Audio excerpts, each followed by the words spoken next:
9 ጊዜ አግብቶ የፈታ ሰው ነው አብይ እኮ እናውቀዋለን እኛ ጠንቅቀን እንደዚህ አባት ጠንቋይ እንደነበር ለምን ለኢትዮጵያ ሕዝብ አትናገርም? ጠቅላይ ሚኒስትር አብይን የሚተካው ማን ነው? ይህንን ያለችው በረከት ገበሬዋ ናት። እግዚአብሔር ለኢትዮጵያ ስል ከኔ እድሜ ቀንሶ ይስጥ ብላለች። ቀንደኛ የመንግስት ደጋፊ እንደሆነች የሚነገርላት በረከት ገበሬዋ በመንግስት ኃይሎች በቁጥጥር ስር ውላለች። በረከት ገበሬዋ በመባል የምትታወቀው ባለሀብት ለእስር ያዳረጋት በርካታ ወንጀሎችን መፈጸሟ ተነግሯል። ከእድሜዋ ቀንሳ ለመስጠት እንኳን የወሰነችለት ስርዓት እድሜዋን የፈለገው አይመስልም። ከሐዋሳ እስከ አርሲ፣ ከአርሲ እስከ ከወላይታ እስከ አዲስ አበባ ድረስ ያለው የበረከት ገበሬዋ ሰንሰለት ምን ይመስላል የሚለው ተደርሶበታል። በዝርዝር እናደርሳችኋለን። በኢንቨስትመንት ስም የምትፈጽማቸው አስነዋሪ እንዲሁም ህዝብንና መንግስትን የሚጎዱ ወንጀሎቿ እንዳይታወቅባት ከከፍተኛ ባለስልጣናት ጋር የምትሞዳሞደዋ በረከት አሁን የተደረሰባት ይመስላል። ለመሆኑ እነዚህ ከበረከት ገበሬዋ ጋር የሚሞዳሞዱ ከፍተኛ ባለስልጣናት እነማን ናቸው? የደረስንበት ስላለ እናስመለከታችኋለን። በተገኘችበትና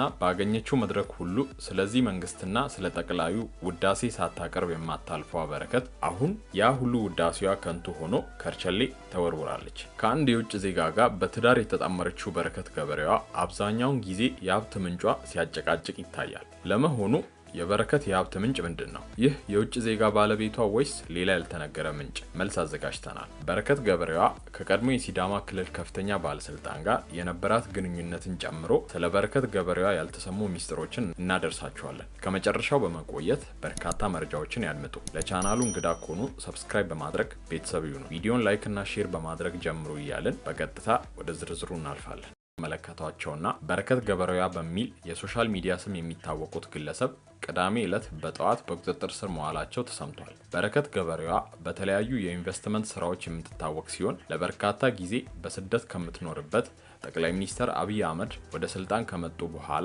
ወደ ሀገር ቤት በመግባት የተለያዩ ስራዎችን በመስራት ትታወቃለች። ነገር ግን ከሰሞኑ በጸጥታ ኃይሎች በቁጥጥር ስር መዋሏ ተሰምቷል። ምንም እንኳን ከመታሰሯ አስቀድሞ ለገዢው መንግስት ባላት ከፍተኛ ድጋፍ የምትታወቅ ነበረች። በረከት ገበሬዋ ለመንግስት ባላት ቅርበት ልዩ ተጠቃሚ እንደሆነችም ይነገራል። ባለሀብቷ በረከት ያልገባችው የመንግስት ቢሮ የለም። በረከት ያልጨበጠችው ባለስልጣንም የለም። ይህ አቋሟ በበርካቶች ዘንድ ቢያስገርምም ልክ አሁን እንደሰማነው ግን ለእስር ትዳረጋለች ብሎ ማንም የገመተ ሰው አልነበረም። ባላት የገንዘብ አቅም ብቻ ተወዳዳሪ የሌላት በረከት ጨረታዎችን ያለ ተወዳዳሪ ብቻዋን ስታሸንፍ፣ ሰፋፊ መሬቶችን እንዲሁ በነፃ ስትሸለም ኖራለች። ፈረንጆቹ መኒ ፓወር የሚሉት የገንዘብ አቅም ከነበረችበት ውጭ ሀገር ጀምሮ አክፎ ስሞ ነበር የተቀበላት ሲሉም በተመሳሳይ ሙያ ውስጥ የሚገኙ ሰዎች ይናገራሉ። ታዲያ ምን አድርጋን የታሰረችው የሚለው የብዙ ሰው ጥያቄ ነው። ምንም እንኳን ከፖሊስ አካል ስለ ጉዳዩ ይፋ ባይወጣም ለጉዳዩ ቅርበት ካላቸው አካላት መረጃ ወጥቷል። ምርመራውም እየተካሄደባቸው ይገኛል። በረከት ወርቁ አረዳ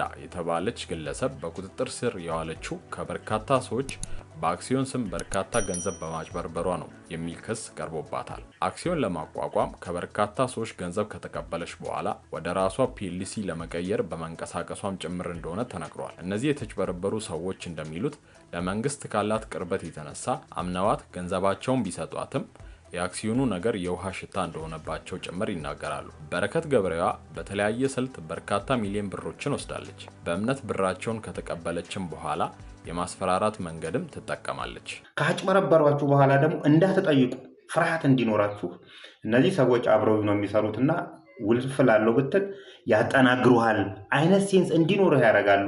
ከዚህ በተጨማሪ በረከት ገበሬዋ የኦሮሚያ ኢንቨስትመንት ኮሚሽን አካባቢ ስታካሂድ የነበረችው ማምታታትና ግልጽ ያልሆኑ ነገሮች በቁጥጥር ስር እንድትውል አድርጓታል የሚሉ መረጃዎችም ወጥተዋል። ከፌዴራል ባለስልጣናት ጋር ፎቶ በመነሳት የፎቶ ፖለቲካን በመስራት በየክልሉ በመዞር ውድ የሆነውን የህዝብንና የመንግስትን ሀብት አመራሮችን በማታለል እንዲሁም በማምታታት እንደምትወስድ ትናገራለች። ለአብነትም ከአርሲና ከወላይታ ካሏት ሰፊ እርሻዎች በተጨማሪ በየዞኑ መረከቧም ተነግሯል። ከዚህ የክልል አመራሮችን ከማታለልና ከማምታታት ስራዋ በተጨማሪ ቢዝነሶቻቸው ላይ ከፍተኛ የሆነ ፒራሚድ ስኪም እየተገበሩ ከሚገኙና ሌሎች ኢንቨስተሮችን በማምታታት ከሚታወቁ ስካመሮች መካከል አንዷ መሆኗን የጉዳቱ ሰለባ የሆኑ የቢዝነስ ኦነሮች ይናገራሉ። ውድ ቤተሰቦቻችን ከዚህ በፊት በሰራንላችሁ ቪዲዮ ስለዚህ ፒራሚድ ስኪም ስለተባለ ቁማር በስፋት ዳሰን የነበረ ሲሆን ነገሩ ምን ያህል አንድን ሰው የማበልጸግ ጥቅም አልባ ቁማር መሆኑን እንደነ ብሬክስሩና ኢትኬር የመሳሰሉ ድርጅቶችን በመጥቀስ መስራቾቹ ከምንም ተነስተው መልቲ ሚሊዮነር ሲሆኑ በዚህ ሰንሰለት ተታለው ባዶ እጃቸውን የቀሩ በርካታ ወጣቶችን እንደማሳያ አቅርበናል። ቪዲዮን ያላያችሁ መለስ ብላችሁ እንድታደምጡት እንጋብዛችኋለን። ከዚህ ፒራሚድ ስኪም ማጭበርበር በተጨማሪ ከታላላቅ የመንግስት ባለስልጣናት ጋር ትውውቅ እንዳላት በማስመሰልና ሰዎችን በንግግር በማስመጥ ብዙ ሰዎችን የማይሆን ውል የኢንቨስትመንት ስምምነት ውስጥ አስገብታለች። ከተለያዩ የአገሪቱ ባለስልጣናት ጋር ፎቶ መነሳት ነው። ከዛን ማስወራት ነው አብሮ እንደሚሰሩ።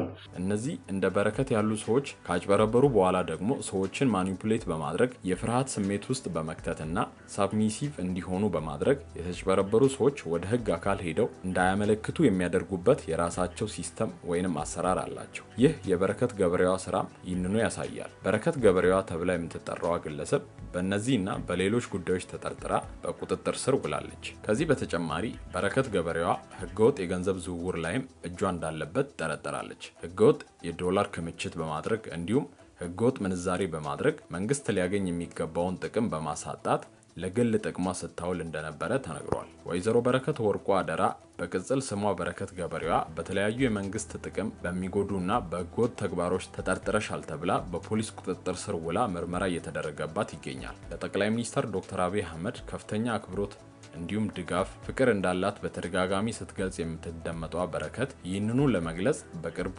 እግዚአብሔር ከኔ እድሜ ቀንሶ ይስጣቸው በሚል መልእክት ማስተላለፏና በዚህ ንግግሯ በበርካቶች ዘንድ ጥያቄ ተፈጥሮ እንደነበረ አይዘነጋም። ለመንግስት ስስ ልብ እንዳላት የሚነገርላት በረከት ገበሬዋ የእሷ ከእድሜ ተቀንሶ ይሰጥልኝ ጥያቄዋ ተቀባይነት ያገኘ አይመስልም። ከዚህ በተጨማሪ በ1000 ብር ይሸጥ የነበረውን ጠቅላይ ሚኒስትር አብይ አህመድ የጻፉትን የመደመር መጽሐፍ በሚሊዮን ብር በመግዛቷ የጊዜው አነጋጋሪ የነበረ ጉዳይ ነበር። በተገኘችበትና ባገኘችው መድረክ ሁሉ ስለዚህ መንግስትና ስለ ጠቅላዩ ውዳሴ ሳታቀርብ የማታልፈው በረከት አሁን ያ ሁሉ ውዳሴዋ ከንቱ ሆኖ ከርቸሌ ተወርውራለች። ከተለያዩ ባለስልጣናት ጋር ፎቶ በመነሳት የፎቶ ፖለቲካ የምትሰራው በረከት ከምትሰራቸው ስራዎች ይልቅ ይህን ነገር ለብዙ ነገር እንደመጠቀሚያነት እንደምታውለው ሶሻል ሚዲያዎቿን መመልከት ብቻ በራሱ በቂ ነው። ይህ በእንዲህ እንዳለ በቅርቡ በሙስና ተጠርጥረው የታሰሩት የሲዳማ ክልል ሰላምና ጸጥታ ቢሮ ኃላፊ ወንድሜን አስሮ እህት ብዙ ገንዘብ አላት ገንዘብ አምጣልኝ እያለ ብዙ ጊዜ አስሮታል። አሁን የሱ ተራ ነው